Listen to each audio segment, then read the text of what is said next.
Grow your cleaning business. Make more money. Have more time. This is the Profit Cleaners Podcast with your hosts, Brandon Condry and Brandon Shane. Welcome back, everyone, to another episode of the Profit Cleaners, the only place where you can learn from the top 1% of cleaning business owners around the world to maximize and grow your cleaning business. I am Brandon Shane, your host, and I'm joined by my co-host, Brandon Condry. And today we're going to jump into a really fun episode. We're going to be talking about how to create an easy rinse and repeat business plan that you can implement for your business. And even if you already have a business or you're just starting it, you can do this and really create a great plan moving forward. This was one of my favorites because I am the spreadsheet guy. That's my shtick. And that's right. This business plan was not only to show the guys we were trying to get to invest in our company that we knew what we were doing, but it was also to show our wives that I'm going to quit my job now. It's okay because of the following reasons. Right. And so have the numbers. You're going to learn how we did that. We're going to talk about the software we used to make the plan. So it was this super slick looking thing that isn't Microsoft Word and a PDF. It was very nice. And the tools we used to get data. So the data that we wanted was households with disposable income and where the big houses were, the ones that were the top of the market that were going to be able to pay for the luxury product that we were providing, and how we figured out where those were. So all of that is inside the episode, and like I said, it was one of my favorites. It was I made that business plan. That was one of the coolest documents I've ever produced. So yeah, check it out. When we started, guys, it was really, we did a lot of planning. This guy especially, a lot of the projections, the planning, the spreadsheet. So like I felt really confident, and I really encourage you guys to do the same thing. And even though you might feel like doing a business plan is kind of like, oh, I'm over it, or I don't need to do one of those. I felt like that personally, but again, in hindsight, all the businesses I didn't do that with did not do as well or completely failed. And I feel like it goes back to the beginning with any business or any idea you have. Right. If you have a really solid plan or a purpose behind it, it's going to succeed. So take the extra time to put a plan together, really know where you're going, and then you just take the action. And it everything becomes so much easier. So I'm pretty sure it's in the podcast episode itself, but whatever the number is that you arrive at the end, we're going to need this much to start. Just double that number. Like, you will do the best you possibly could to come up with the figure. All right, we're totally going to make it on 50 grand. It's not a big deal. Right. But then later you're like, we should have asked for 100 because it would have been so much easier. So just double the number and shoot for that instead. And maybe someone will lowball you, but it'll be above what your original calculation was. Absolutely. And obviously you can bootstrap this business. You can start from nothing and grow. But if you can create a plan and you can pitch that plan so someone else can see that vision, they will help you get those funds and you can move so much faster. That's what we did. And you can go both ways. But yeah, you're just sharing what we did. You could bootstrap it, of course, but like the business plan that we had, it wasn't to pitch a venture capitalist in Silicon Valley and getting us mops. It was friends and family. That's how you start most small businesses. So the people that we were pitching were my mom and two former bosses of mine that ran a company that I worked for 10 years, and they all gave us money. So the business plan works. Learn how to do it in this episode. Enjoy. Keep it clean. Keep it clean.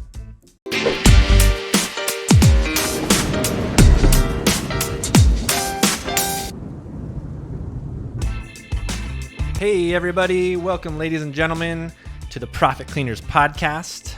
I am Brandon Shane, your host. I'm Brandon Condry, your co-host. Your co-host, and together we have the Profit Cleaners, and we're really excited. Again, this is the only place where you can learn from the top 1% of cleaning business owners to put you ahead of the competition while redefining profit and living the good life. So let's dive in, folks. This is episode 4. We're going to talk about creating an easy to follow, effective business plan for your company.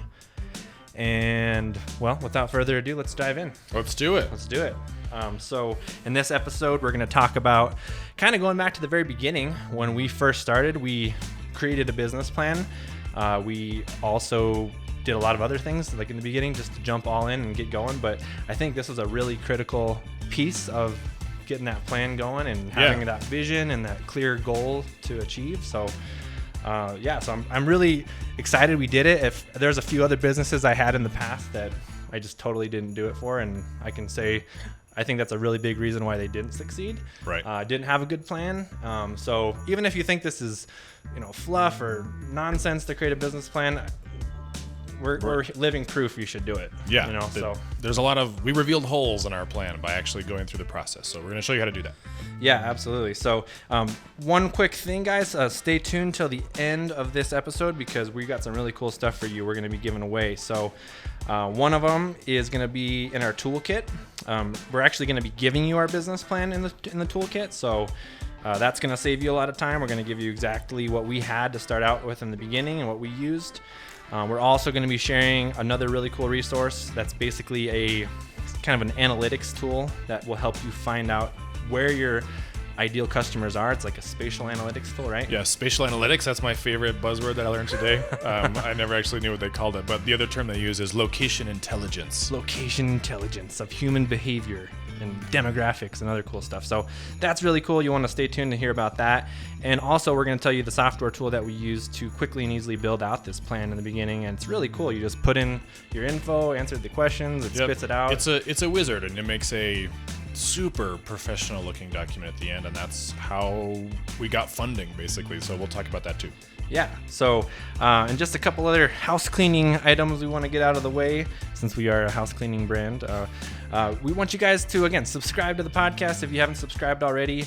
If you're getting any type of value out of this, if you're learning something from these episodes, we're so excited. But please help us to get the word out and share this with someone. If you know somebody that wants to start a business, a cleaning business, share it to them. Give them the link and let them know. And just tell your friends, tell your family. If you know anyone who actually is thinking about starting any business, they might be interested in the podcast, in particular this episode, because there's going to be a lot of stuff in here just for business in general, but it's going to be fun. Right. And, currently we're not running a ton of ads and 20 minutes of ads in the beginning of these episodes. We were trying to give you guys value. So pay it forward and help us get this out there to reach more people, help more people.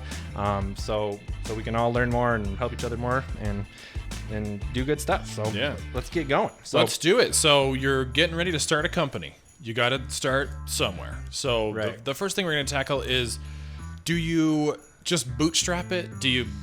I'm going to do it. I'm going to get a broom and a mop and just do it myself, and we'll take it from there. Or do you try and start with some funding and, do it a bit more large, a bit more grand scale? So right. And I think, you could really go a lot of ways about this. We could have definitely bootstrapped and done it like our mentors did, started out of their own garage and just started doing it themselves. When we started this, we were already to the point where we're like, you know what, we're going to go all in. We're going to have inventory of cleaners to start with, so we can just be selling the product right away and getting out there and not have any challenges or holdups, Right. So yeah. And that was part of the business plan process, was to figure out how much money do you need to do it one way versus the other. If you're bootstrapping it, you need a car with a magnet on the side and a business registration, and you work out of your garage. Our mentor in Colorado, they started in a garage and slowly built it up to what it is today. Yeah. And we have another friend in town that runs a landscaping company, and he is still basically bootstrapping it. So he's got employees and he's got crews, but they don't have an office. They run everything out of a storage unit. So at night, all that equipment just gets parked in a storage unit. Yeah. And they just meet there in the morning, unlock the trucks, and they go do their thing. And he's basically working in a mobile office out of his car. So if you call the company number, you just get his cell phone, and that's how he does it. And he's happy doing that. We just wanted to do it a different way. Right. So we wanted to be right out of the gate, just on fire and just all in, going full speed ahead. And so we chose to go the route of getting a little money. And if you want to do that, you got to have a plan. You got to be able to tell people what you're doing, especially if it's an investor. But, usually the banks won't give you money for this kind of thing, right? Right. We tried to do that. Yeah, so we did talk to a couple loan officers at banks in the beginning. And the hard facts here are that a bank is not going to give you money off of an idea on a piece of paper.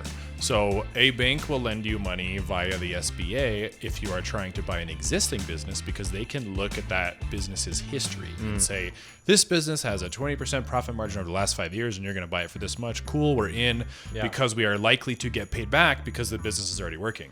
If you don't have any experience running a cleaning company like we did and you're just going to start out of the blue, no one's going to be like, yeah, here's your $100,000. Congratulations. Right. So the fundraising route that we took was, we're going to write a really solid business plan, really dig into the numbers, make sure that we got all the T's crossed and I's dotted, and then solicit funds from friends and family. And that's what we did. We raised funds from some family members. My mom put in some money, my mother-in-law put in some money, and then a couple former employers of mine put in the bulk of the money. But the reason they did that was because I showed them we were taking this very seriously. Here's this document. Right. Here's what we need. Not only here's what we need, but here's where we're going to spend it. Not just like, I don't know, like 150 grand how to do it. Like, it was a very specific number that we requested and that we got. And so, that's how we did it. Yeah, so you can go either way, but again, if you want to go to the banks, they're going to want revenue. And if you're brand new starting out, you don't have any revenue. And it's actually, and we've learned, in the first few years of business, nobody wants to give you money because they're like, you're not even 3 years in, and that's when they want to start giving you money, right? The banks. And they want to see certain numbers. There's certain places, I guess, like Cabbage and places that we found that would fund us we did get a line of credit through Cabbage, but I mean, you're talking like $5,000, I think is what they gave us. That's not enough to do much with, and you have to pay it back in 6 months on weekly payments. So it just really tough. It hits you in the kneecap from a cash flow perspective to kind of take that money. But we did have it as an emergency fund. One of the analogies that you told me when we were in the very beginning, we'd take walks around the block all the time and drink coffee and kind of hash things out. Yeah. And I remember being very stressed out in the beginning about revenue, this, that, and the other thing. And one of the things that you said to me that calmed me down was, we're building a pipeline, so there's a lot of infrastructure. You got to get the pipes and put them all together, and we're putting it here and there. And then in the end, once the pipeline's ready, you just turn on the valve at the end, and that's the cash flow. Right. And that proved to be a pretty solid analogy. Like, that's how it worked out. We invested more money up front to get a building and vehicles and equipment and the knowledge, and then the cash flow came after the fact. Right, and it's sort of this like delayed gratification, and you're looking around while you're building the pipeline, and you're like, man, this is taking forever, and there's nothing flowing down the thing yet, and we're not even paying ourselves yet. This is so hard. We're like, it was a really anxious. You were very anxious, because we couldn't even pay rent at our office at some points, right? Or we were so we were renting out the penthouse office we're in now. We were renting that out to an electrical distributor. We had talked to a medical marijuana company at one point about renting it out. And so we were just trying to put a tenant up here all the time just to take the edge off the rent. Yeah. And we've grown past that now, but but the big picture here is like, it doesn't feel like you're making a lot of progress while you're building that pipeline, but once it's hooked up, it's connected, the valves are all connected and whatever, you just turn that faucet on and boom, the water's flowing and you have customers and money flowing and you're in business instead of just struggling to even get something built.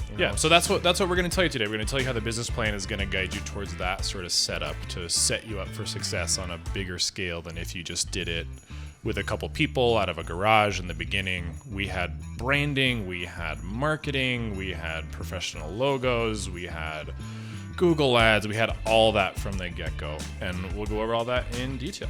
Yeah, and I just want to mention too, we are all about happiness and freedom and having a great lifestyle while you're doing this business. So one of the things that comes with that is making progress. If you can just be making daily progress when you're starting the business, when you're writing these business plans, whatever it is, progress equals happiness. And that's something I learned a long time ago from one of my mentors. I can't remember which one, but thoughts become things. And so like in the beginning, this is just a thought. This is just something in your mind, in your imagination, but it's, I really believe in thoughts become things. Once you have that thought organized into an idea, into a plan, then there's a transformation of those plans into reality. And then the beginning, as you see, like it's just in your imagination, but you just need to start taking action and start making progress, and that's what gets you the results. That's also one of the things that really helps me personally with anxiety is that if you're anxious about whatever it is, just take some action that you can do to like counteract it. So we're anxious about not having revenue. Like, cool, how do we get more revenue?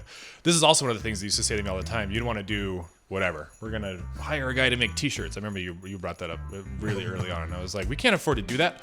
And you were trying to tell me to change the mindset. Like, not we can't afford to do that, but like, how can we afford to do that? Like, actually make the metrics. And this is kind of how I got into the spreadsheet ninja side of things. Was like, okay, to get to this goal of we're going to buy another car. Yeah. We need to add 23 more customers, and then we'll have the leftover cash flow to do it.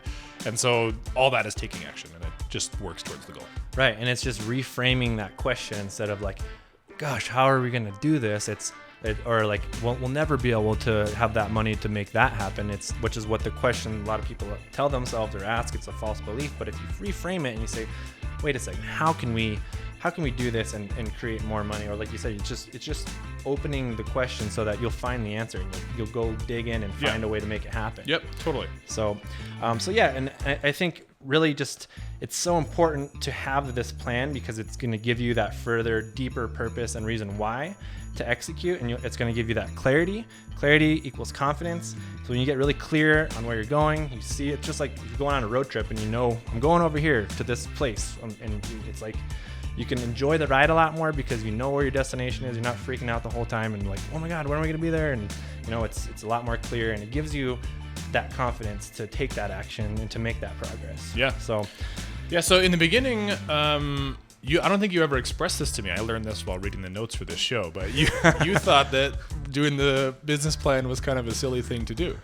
Well, I don't know. I would say it never really crossed my mind that we should absolutely do it in the beginning, just because, you know, doing some of these internet businesses, they were just like, you know, set up a website and boom, you're in business. And it was just like, for a while there, I wasn't creating business plans for some of these projects I had worked on.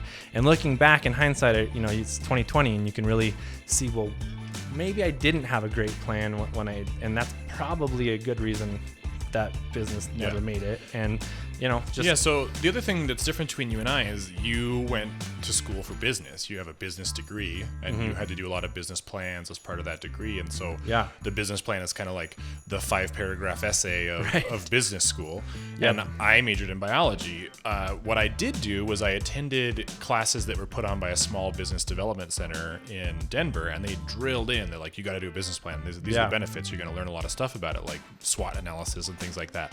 And so that's what I wanted to do. I wanted to make sure we had it all on paper, not only to solicit funds, but also to make sure that we had covered holes. Like we made sure that we revealed, we knew what we were thinking about. And so that's what happened. And it was so helpful, man. I'm just like, I'm remembering, and we have it actually right in front of us here. It's this amazing plan that has all these details that you would probably never even think of unless you're really getting into the details of it.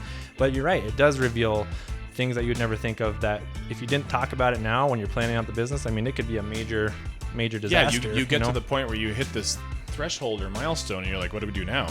But we already had that planned out. It was already in there. Like we had revenue targets we were going to hit and things like that. And it's funny to look back on it now. I haven't looked at it in a long time, but it's good to review it to see where we thought we were going to be versus where we are. Yeah. And just coming back to that, taking massive action. Like it's hard to take massive action if you don't know where you're going, if you don't have confidence in a plan. A lot of you guys are familiar with Tony Robbins. He's got something that's always stuck with me about achieving results. And one of the things he would always say is, number one, take massive action, because whenever you start anything, you have kind of this uncertainty and this disbelief that it's even possible, right? So you gotta change that, and you gotta take massive action right away with a plan, of course. And then once you start taking that action, even if it's just a few little things a day, calling a few people or making a few things that make that progress, that's what builds belief, and that's what builds certainty, so that you can take the next steps and the next steps, and it kind of builds this snowball of momentum. And that's kind of the magic sauce, I think, in a lot of businesses. Once you start getting that momentum, it's easier and easier to achieve more progress and achieve more success, because it just keeps, like, you almost can't stop it, and it just keeps going.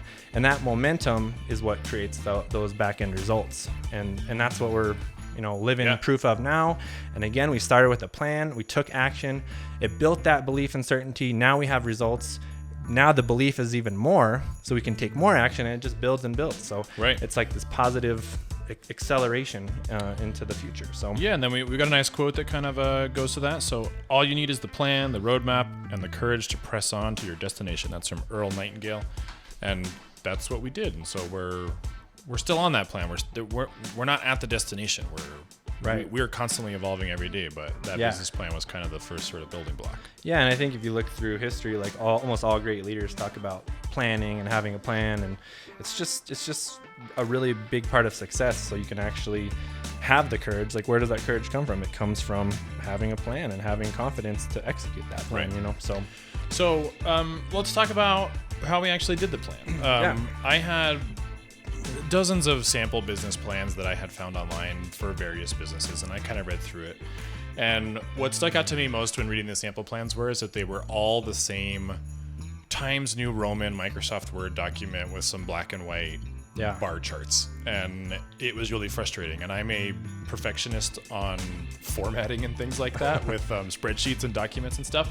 And so I tried to do this first in Word, and it just drove me crazy trying to get this thing to look the way that I wanted it to look. And so eventually I got frustrated, and I just started Googling around, and I found a software solution that ended up being just so easy, so that I could actually focus on the content of the business plan instead of like the presentation. And so that software provider is called LivePlan, and I can't recommend it enough. We'll have a link in the show notes that you can go check out, and hopefully you find some advantage of it too. But the thing that was really nice is that it's just a wizard. So you set up an account, it's going to ask you a bunch of questions. What business are you in? Right. Based on that, we think you need to put these things in here. And so the content of the plan ended up being the opportunity of the plan. So that was, what's the problem that we're trying to solve and what's our solution? Market analysis, who's the competition, what makes us different, how we found our target market, what the advantages are, execution, our marketing plan, operations, the milestones we're going to hit, who our team was that's going to actually make this happen. And we put in things like us and accountants and anyone that we thought would be valuable that know that we thought it out, we put it in there. And then we did a bunch of financial forecasts.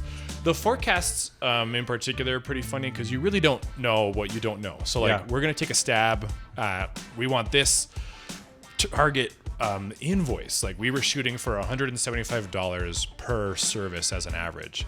In reality, 3 years in, we're averaging something like 164. So we missed the bar on that a little bit. But the point is, the wizard is what really gets you to it. So it'll say, okay, cool, we're going to talk about your milestones now.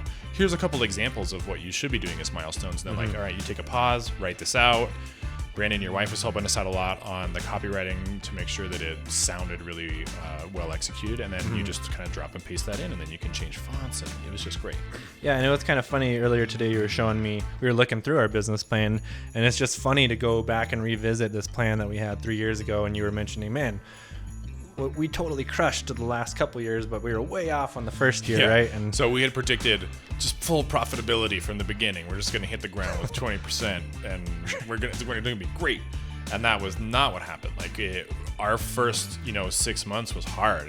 It took a long time to get like the first couple dozen customers that were like stable, right? And we missed the revenue targets in the plan by quite a bit, but we were over 3 times the revenue targets 3 years in. So the curve that actually originated, I think I had us going on something like a 20% growth curve, like super duper stable and boring.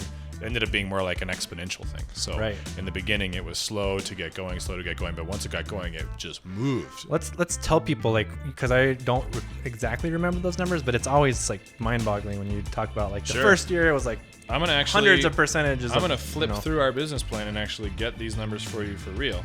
We're gonna give you a copy of this business plan in the toolkit. We'll tell you how to get that at the end of the episode, but we're gonna give you all kinds of cool stuff in there, like the link to LivePlan and a copy of this business plan. So here's what we had. This is kind of in the beginning in the executive summary. So we had financial highlights by year. So the first year we thought we would make $200,000. The next year would be $275,000, and the third year would be like $320,000. I'm reading this off a bar chart, so that's why these figures aren't exact numbers. There's a spreadsheet somewhere deeper in that kind of gives you that. So what ended up happening, I think, was the first year we did more like 100,000 over the 12-month period. We started in the middle of a year, so that first 6-month period was something like 60,000. The next year we doubled, I want to say, but between year 2 and year 3, it was 667% growth. Wow, so insane, man. So instead of just coming over $300,000, we pushed $1 million. So we were at 900 and some change, and we're in the middle of year 4 right now, and we're dealing with the pandemic and stuff, which is going to impact our numbers. So we've kind of flatlined a little bit here in the end, but we're expecting a big spike. So this will end up being our best year ever. But yeah, so we had forecast this an overshoot at the beginning compared to reality, but then a very conservative growth curve, which we seriously underestimated the market.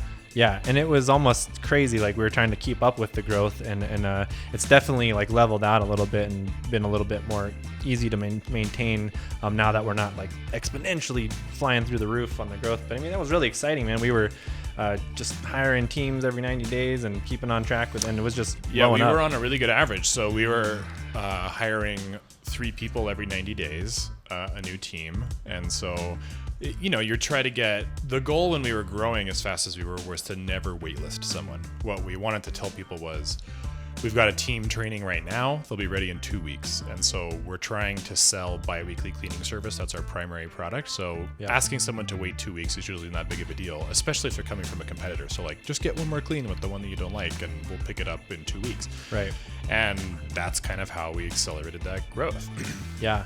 And I think something in the beginning too that kind of looking back we didn't do, we were kind of hesitant to do. I don't know why, but I was. we wanted to call the competitors to see what the pricing was in our market. Yeah. And I was like, yeah, let's do it. Let's call them. And you were like, I don't know, man. That feels kind of weird. I shut that down. It felt kind of slimy to me to call a competitor to give them false hope that we're going to become a customer. Right. And now I have completely flipped. So we probably get hit up, I would say, maybe once every 6 weeks.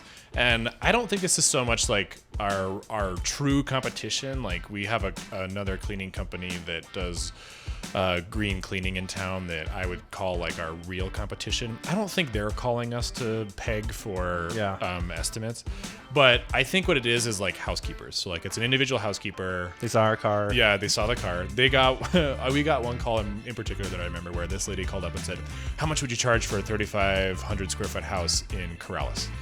And we're like, well, we come out and do an estimate so we can tell you what it is. We're like, I don't want this one. I just want the ballpark pricing. And so that happened more and more often. And so we instructed our office manager to, when they get those calls, you just tell them like, it can be as little as blank. And the number that she quotes is what it is for a weekly clean on 1,000 square feet, which is less than $100. And so that just throws them off. Like, they're cleaning a 3,500 square foot house for $90. I can't keep up with this. And they either bail out or they go and charge $90 to clean a 3,500 square foot house, which is fine by me if they're going to do that. Right. So in retrospect, and what I advise you to do, is to call the competition. So the competition for us, and it should basically be the same for you, was franchises. So that's the big maid companies that have maid in their name. Pretty much. You call them. They will usually almost always just give you a flat number over the phone. No one came out when I moved here and was trying to find, we called a couple of them before we had started this business when I just wanted my house clean, and they just gave me a flat number over the phone without actually seeing anything. Right. So you can get a little bit of market intelligence there. And really what you need to do is, okay, when you call, they might be logging your phone number and things like that with a piece of software. So you call, I'm going to ask what it is for a 2,500 square foot house. And then my business partner is going to call and he's going to ask what it is for a 1,500 square foot house. And then my wife is going to call and ask what it is for a 4,000 square foot house. So you can kind of get an idea.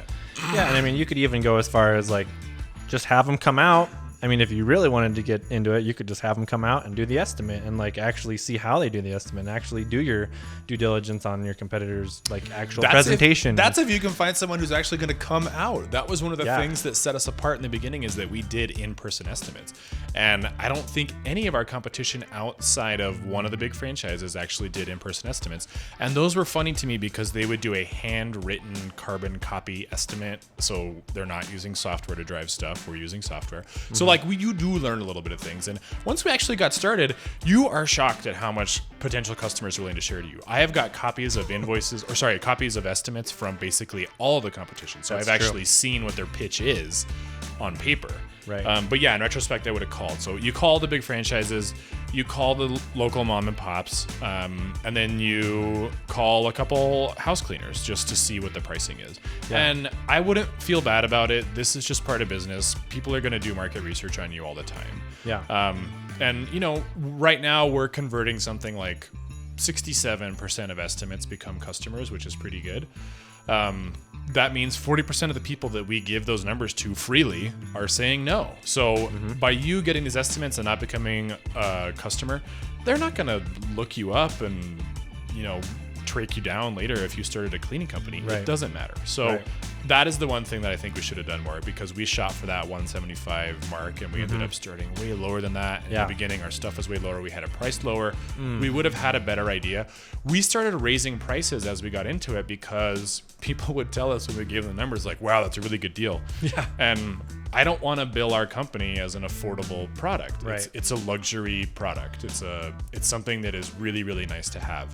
Housekeepers are affordable. Right. So like you get customers that'll say, I'm not going to pay $200 to do this. My neighbor has someone who does it for $50. I'm like, yeah, but, and that's a sales thing that we'll go over later. But yeah, no, you should definitely call the customers, call the competition, and get some numbers for sure. Yeah, and speaking on that note, because we're not trying to position ourselves as just another cheap, affordable, like housekeeping or like a housekeeper would be, where they're dirt cheap and they come in and they don't always show up and they leak oil on your driveway and they miss stuff and then you have to pay for their hospital bills because you're like, oh man, they're part of my family now. Yep, that happens a lot. So like that's the other side, is we're providing this actual luxury service like you mentioned, and so we're actually having to look, where are those customers and what zip codes are those people in, and how are we going to get this luxury product in front of the people that actually have the house and the budget, and they don't have the time to clean, so they're our ideal customers, Right. And so we had to figure out that data, Yep. which brings us to our next cool thing that we want to talk about. Yeah, so this is a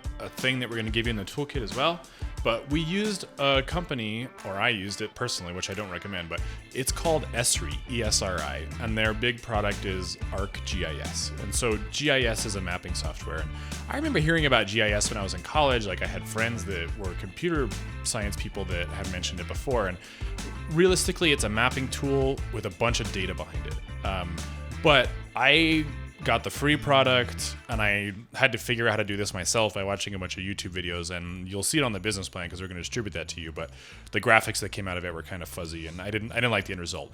If we were doing this all over again, what I would have done is gone to a freelancing website like Upwork, something like that, and just hire someone who knows what they're doing, because they'll be able to bust this out in like a few minutes. And we just looked at Upwork.com like 30 minutes ago, and we found people that do this Esri, whatever, graphing, like spatial analytics data compiling or whatever they do.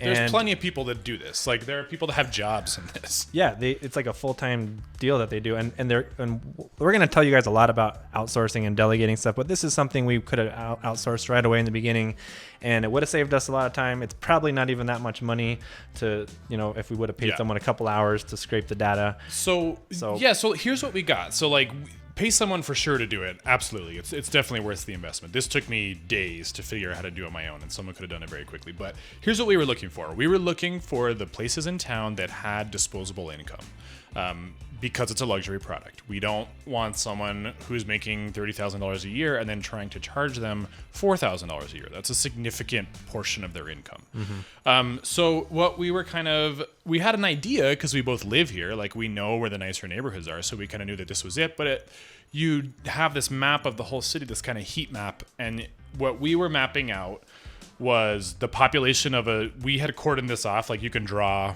an area by hand on a map. It's not necessarily by zip code, but we were looking for what population was in there, what the median income is, what the median age is, what the mix of white to blue collar workers are, what the unemployment rate is. Then there's actually a metric for median disposable income and how many housing units there are. And so you're able to come up with these numbers that say this is what we can do. Mm-hmm. And this is all in the business plan. I'm not going to read you guys a bunch of numbers, but the idea is you identify the places that have the most disposable income. There's this many single family houses in there. If we capture 2% of that area, what does that translate to for revenue?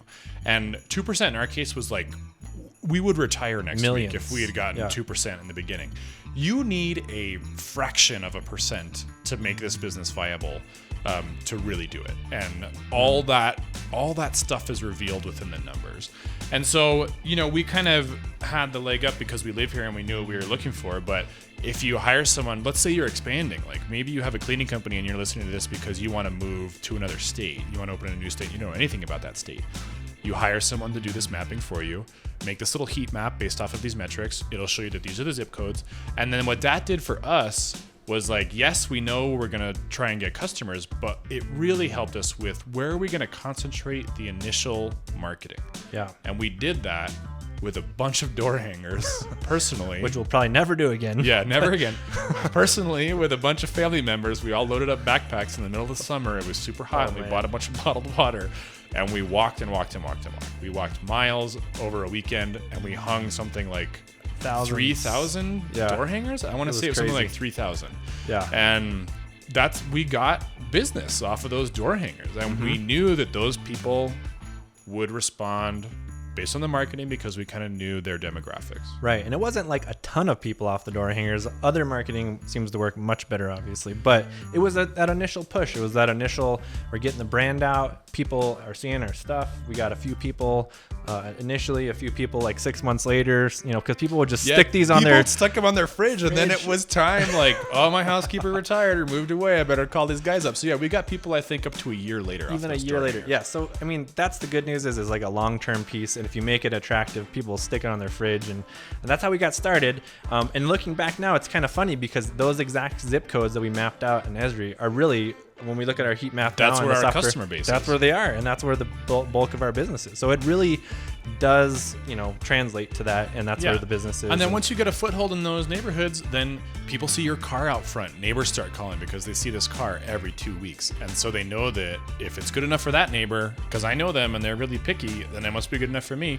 Yeah. And then you start getting calls on just the cars. So that's the whole snowball effect. Yeah. But so the business plan helped us get to that point, and then the other part of it before we got going was to kind of create a launch strategy. So we snuck in there that we had done the door hangers, but one of the things we did, which we highly recommend that you do, is that we had done a ton of free cleans, dozens, I think. Yes. And the point of the free cleans was we focused on teachers, I think, in the beginning. So like we had friends that are teachers, they don't make a lot of money, they're probably not going to be able to do this, but we're going to come in, clean your house for free.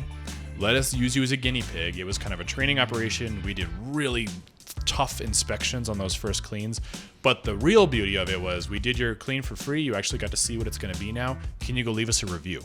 And so when we launched, before we even launched and we, had paying customers, we had multiple 5-star reviews, which when someone got your door hanger and they're going to go Google you and they already see that you have these reviews, that was huge. Right. And it's the law of reciprocity. You get something for free and there's this subconscious thing. You're like, I need to give something back, or I need to help them back somehow. And so, yeah, it was really easy for us to be like, hey, we're starting out, we're brand new.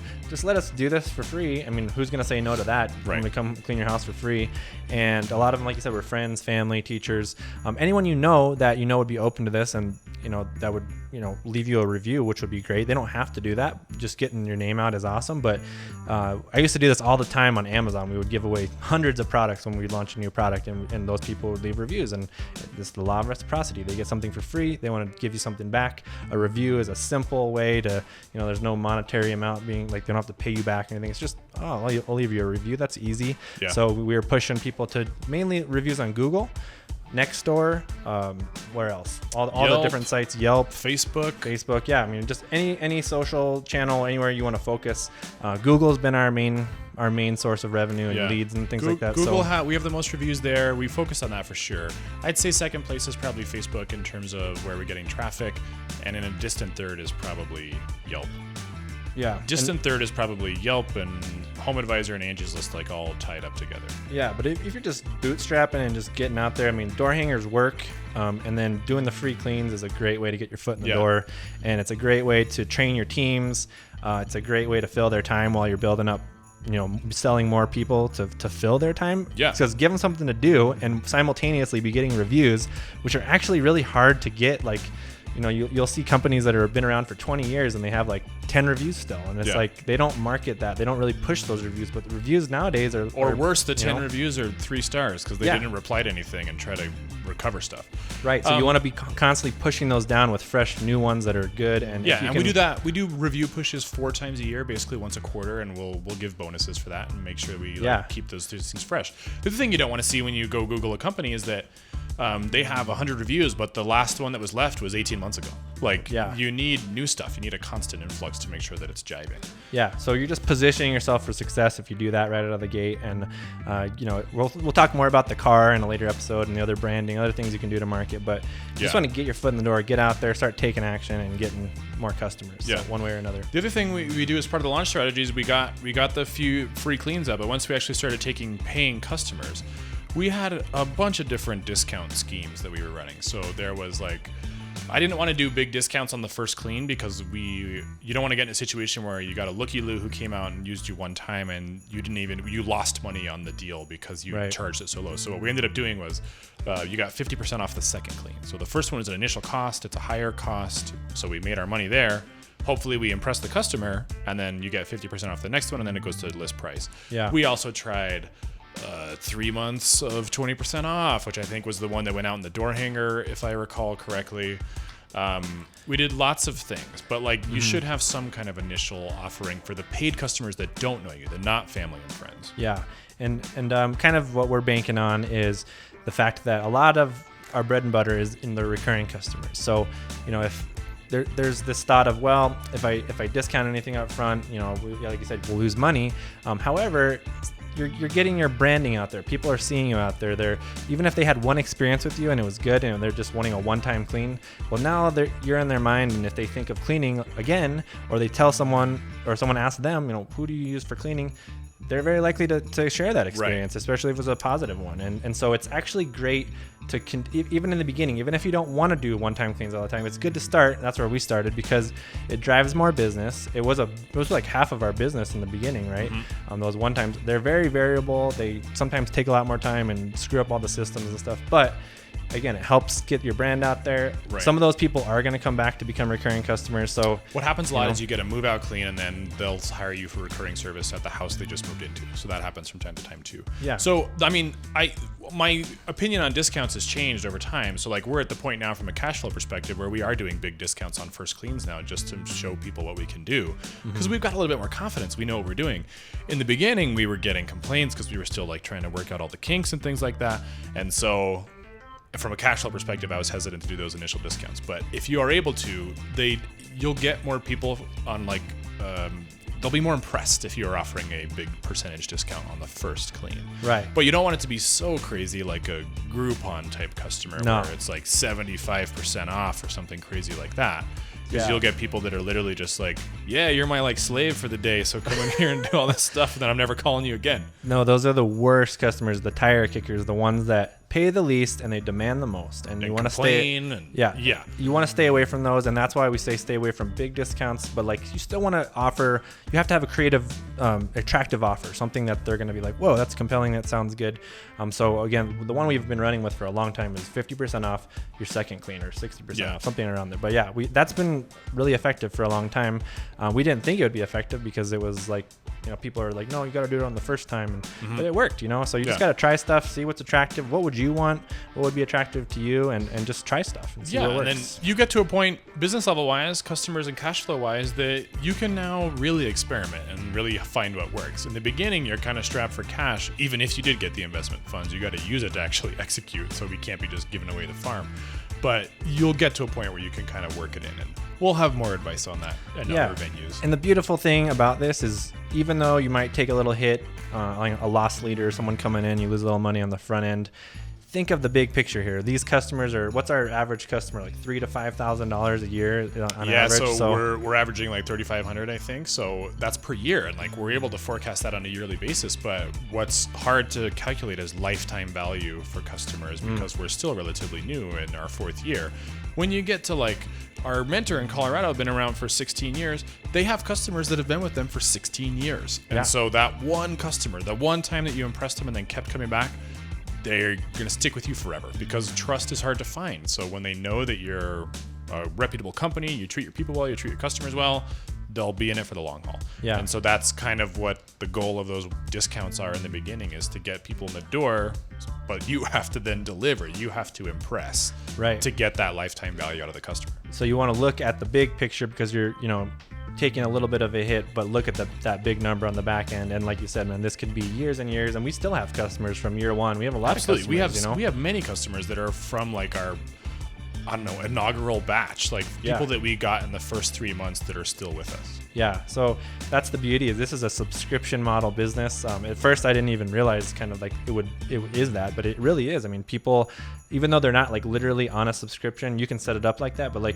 they're scheduled every 2 weeks or every month. It's ongoing. It's the same Netflix, day. It's the same. Netflix for cleanliness. That's what it is. Netflix for cleanliness. I love it. So yeah. I mean, we're all about that business model, and this is like a perfect localized version of that, and on steroids. And it's a beautiful thing. Because when you can predict revenue and you can predict what your next month's going to look like, that's a real business, and that's something that you can be proud of, and something you can really have the courage to keep pressing on with your plan and doing all the good stuff you need to do to keep it going. So that's basically it, guys. I mean, hopefully you found some value out of there. Don't forget to come get the toolkit. So that's at profitcleaners.com/toolkit. That's where the business plan copy is going to be. You'll find links to the software we mentioned to get that as well. I just want to drop this quote in here because you guys got to commit. And I got one more quote from Peter Drucker. He's a great business dude. Unless commitment is made, there are only promises and hopes, but no plans. So make that commitment to yourself. We don't care if you don't do it. It's not going to hurt us. We're already doing this. We're committed, but put that commitment on yourself, your family, your purpose, your reason why, and really make this happen. Put a plan together, make a business plan happen. If you don't already have one, make one. Or if you're going into another market, if you already have an existing business, plan it out. Use these cool resources, this data to find out where these customers are, and execute it. And create that momentum. So yeah. So we already gave you the toolkit. That's at profitcleaners.com/toolkit. We're still doing our masterclass, which is 8 weeks of sort of free coaching, and you can find that at profitcleaners.com/masterclass. Yep. And also we're on social media. Check out the Facebook page, and hit us up at Profit Cleaners on the email if you want to ask us a question. hello@profitcleaners.com. And I think that's pretty much it, man. We covered a lot in this episode. Yeah. So way to go, guys. Thanks for sticking with us. And as always, keep it clean. Keep it clean. Thanks for joining us today. To get more info, including show notes, updates, trainings, and super cool free stuff, head over to profitcleaners.com. And remember, keep it clean.